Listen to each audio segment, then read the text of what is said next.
नमस्कार, आप देख रहे हैं जौनपुर टुडे। मैं हूं शुभम अग्रहरी। साथियों, जैसा आप सभी को पता है कि अभी पिछले कुछ दिनों पहले इंदौर के व्यापारी राजा रघुवंशी का हत्याकांड का मामला सामने आया था।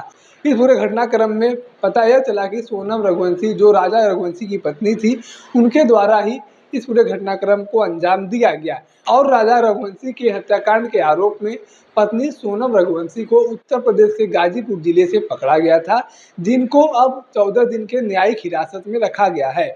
इनकी अगली सुनवाई कल यानी कि गुरुवार को होनी है। ऐसे में मेघालय पुलिस के द्वारा एक बड़ा खुलासा किया गया है। पुलिस का कहना है कि सोनम रघुवंशी के साथ साथ जो सोनम रघुवंशी के कथित तौर पर प्रेमी राज कुशवाहा को गिरफ्तार किया गया है। उन दोनों से पूछताछ के बाद यह पता चला है कि राज कुशवाहा और सोनम रघुवंशी के बीच में प्रेम प्रसंग चल रहा था। हालांकि इसके पहले सभी लोग एक दूसरे से प्रेम प्रसंग की बातों को इनकार कर रहे थे, लेकिन मेघालय पुलिस के द्वारा बड़ा दावा किया गया है, बड़ा खुलासा किया गया है कि पुलिस के पूछताछ में दोनों ही लोगों ने इस बात को स्वीकार कर लिया है कि हाँ, हमारे बीच में प्रेम प्रसंग चल रहा था।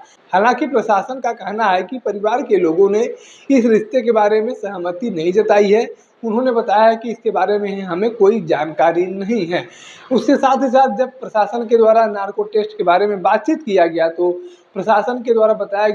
पुलिस प्रशासन के द्वारा बताया गया कि अगली सुनवाई उनकी गुरुवार को होनी है। अगली पेशी गुरुवार को होगी। अभी तक हम लोग नार्को टेस्ट के बारे में कोई चर्चा नहीं कर रहे हैं, क्योंकि हमारे पास पर्याप्त मात्रा में सबूत हैं, जिससे यह साबित होता है कि पूरे प्रकरण में मुख्य आरोपी सोनम रघुवंशी ही हैं, जो राजा रघुवंशी की पत्नी थी।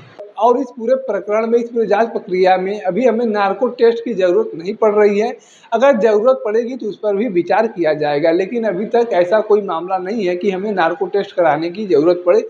जो भी सबूत इकट्ठा किए गए हैं उस हिसाब से भाई पर्याप्त मात्रा में सबूत हमारे पास हैं। यानी कि यूँ कहा जाए तो गलत नहीं होगा कि अभी तक जो एक आशंका जताया जा रहा था कि सोनम रघुवंशी का राज कुशवाहा के साथ एक प्रेम प्रसंग चल रहा था, यह बात अब क्लियर हो चुकी है।